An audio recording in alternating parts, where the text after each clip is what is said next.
যখন তোমার প্রিয় মানুষটা তোমার জন্য কষ্ট করে এই গরমের মধ্যে রান্না করে দেয় তখন তোমাদের কেমন লাগে বলো তো। তো হ্যালো গাইস, কেমন আছো তোমরা সবাই? আশা করি সবাই খুব ভালো আছো আর আমিও খুব ভালো আছি। আরো একটি নতুন ব্লগে তোমাদের সকলকে ওয়েলকাম। সকাল সকাল খাওয়া দাওয়ার পরে দেখি রাস্তা দিয়ে মটকা যাচ্ছিল আর আমার ভাই কাউকে না বলে আগে থেকেই নিয়ে চলে এসছে। তারপরে আমি পয়সা দিলাম, ও তারপরে গিয়ে টাকাটা দিয়ে আসলো। আর এদিকে গেটটা দিয়ে রেখেছি, না আমার বন্ধুরা রাস্তায় বেরিয়ে যায়, দেখো ওরা আইসক্রিম খাওয়ার জন্য অপেক্ষা করছে। ওদেরকে একটু দেওয়াতে ওর মুখে রঙ্গভঙ্গি দেখো কেমন করছিল, ওর দাঁতে ঠান্ডা লেগে গেছে। আমার বড় বোনও বেশ ভালোই আইসক্রিমটা খেয়ে নিল, কিন্তু যখনই আমি ছোটটাকে দিতে গেলাম ওর রিয়াকশন তোমাদের আমি দেখাচ্ছি। এই যে আমার আইসক্রিমটা দেখতে পাচ্ছ মাঝখান থেকে কেমন ফুকো ফুকো হয়ে গেছে, কি কারণে হয়েছে তোমরা দেখবে, চলো দেখাই। এই যে ওকে যখন আমি আইসক্রিমটা দিতে গেছি ও খাবে না, ওকে হাতে দিতে হবে। এবার এত বড় আইসক্রিম ওর ঠান্ডা লেগে যাবে, একা একা কি করে খাবে, দেখতে পাচ্ছ গড়াগড়ি শুরু করে দিয়েছে, কিছুতেই শুনলো না, ও খেলোই না। আর এদিকে দেখো বড়টাকে যখন দিচ্ছিলাম ও একটু একটু করে খেয়ে নিচ্ছিল, কিন্তু ছোটটা তো ভীষণ জেদি, দেখো গড়িয়ে পড়েছে পুরো, লাস্টে মাসির কাছে চলে গেছে কান্না করতে করতে। আর এদিকে আমি খানিকক্ষণ খাওয়ার পরে ওকে লাস্টে দিয়ে দিয়েছি, না হলে ওর কান্না একটুও থামাচ্ছিল না। তোমাদের বাড়িতে কোনো ছোট বাচ্চা এমন করে নাকি আমাকে কমেন্টে জানিও তো। আমার বোন তো ভীষণ জেদি হয়েছে, বড় হলে কি হবে কে জানে। তারপরে দেখি এখানে মেশো টমেটো মাখা করে রেখেছিল আর আমি তো ভুলে গেছিলাম খেতে, যেহেতু আইসক্রিম খেয়েছিলাম। তাই স্নান টান করার পরে এখানে আমি টমেটো মাখা খাচ্ছিলাম, বেশ ঝাল ঝাল করে মাখিয়েছিল, দারুণ টেস্টি হয়েছিল। টমেটো মাখা কে কে খেতে ভালোবাসে আমাকে কমেন্টে জানিও।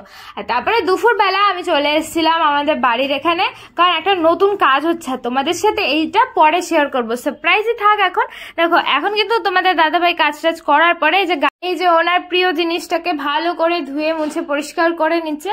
প্রত্যেকদিন গাড়ি ধোয়া লাগে, বাপরে বাপ, আমি হলে তো একটা দিনও গাড়ি ধুতে পারতাম না। আমার স্কুটিতে আমি জন্মেও ধুই না, আর ও প্রত্যেক দিনও গাড়ি ধোয়, গাড়িটা ধুয়ে একদম চকাচক করে ফেলেছে। তারপরে কিন্তু আমি চলে গেছিলাম বাড়িতে, এখানে দেখি মাংস রান্না হচ্ছে, যেটা আমি একটুখানি রান্না করেছিলাম, তার সাথে রয়েছে বেগুন ভাজা। আর মাংসে কিন্তু আমি আলু দিয়ে খাই, তোমরা কে কে মাংসের মধ্যে আলু পছন্দ করো আমাকে কিন্তু কমেন্টে জানাবে। তো এখানে মাংস টাংস খাওয়া দাওয়ার পরে আবার সোজা চলে এসেছিলাম আমি মাসির বাড়িতে। আর এসে দেখি তোমাদের দাদা ভাই আমার জন্য স্পেশালি বানাতে গেছিল চাউমিন। এই যে এখানে দেখো চাউমিনটা সেদ্ধ করে রেখে দিয়েছে, আর এই গরমের মধ্যে কষ্ট করে আমার জন্য রান্না করছে। আমার যে কি ভালো লাগছে কি বলবো, মাঝে মাঝে এরকম বউকে রান্না করে খাওয়ানো ভালো। দেখো ঘেমে নে একেকার হচ্ছে, তাও কষ্ট করে বউর জন্য রান্না করছে, কত ভালোবাসে। আর এমনি তো ও না এরকম চাইনিজ জিনিস বানাতে হেভি পারে, আর আমার তো ওর হাতের রান্না খেতে এত ভালো লাগে। আমি যেরকম না রান্না করি ও তার থেকে 10 গুণ বেশি সুন্দর এই চাইনিজ জিনিসগুলো বানায়। ওর হাতের চাউমিন, চিলি চিকেন আমার এত ভালো লাগে। আর চাউমিন রান্না করলে তো ও যদি থাকে আমি তো বলি তুমিই করো, আর ওই করে দেয় আমার জন্য, খুব ভালো লাগে আমার। আমি তো দাঁড়িয়ে দাঁড়িয়েও রান্না করা দেখছিলাম। তারপরে লাস্টে বেচারা গরমে কষ্ট পাচ্ছে, তাই আমি একটুখানি পাখা নিয়ে এসে হাওয়া দিয়ে দিচ্ছিলাম। আমি এত এক্সাইটমেন্ট হয়ে গেছিলাম কি আর বলবো, আমি না লাস্টে ভিডিও করতে ভুলেই গেছিলাম। এই যে চাউমিন আমার অর্ধেক খাওয়ার পরে মনে পড়েছে, আয় রে আমি তো ভিডিও করছিলাম, ভিডিওই করা হয়নি। এদিকে ভাইকে দিয়ে দিয়েছি, ভাই তো পড়তে পড়তে খাচ্ছিল।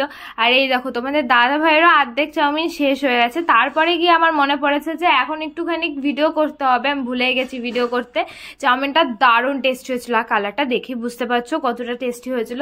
আর তারপরেই ফ্রিজে ছিল পকোড়া, চিকেন পকোড়া, আগের দিন ফ্রাইড রাইস আর চিলি চিকেন করা হয়েছিল, তোমরা ভিডিওতে দেখেছো। তো সেই পকোড়া দিয়েই একটা গ্রেভি মতো করে দিয়েছে, এত টেস্টি হয়েছিল, সবাই তো চেটে পুটে খেয়েছে।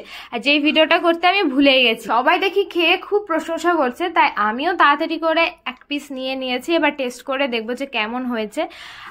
খুবই গরম ছিল, আর আমি যখনই মুখে দিলাম না টপ করে আমার এত টেস্টি লাগলো, তাই ভালোবেসে যখন বানিয়ে দিয়েছে ওকে একটু ভালোবেসে আমি খাইয়েও দিলাম, একটু ভালোবাসা দরকার। গরমের মধ্যে আমার জন্য এত সুন্দর সুন্দর রান্নাগুলো করে দিয়েছে। সো গাইস, তোমাদের আজকের এই ভিডিওটা কেমন লাগলো অবশ্যই কমেন্ট করে জানাবে, ভালো লাগলে লাইক শেয়ার করে দেবে। তোমরা কমেন্টে জানিও তোমাদের প্রিয় মানুষ তোমাদের রান্না করে খাওয়ায় নাকি। তো আজকের জন্য বাই, দেখা হচ্ছে নেক্সট ভিডিও।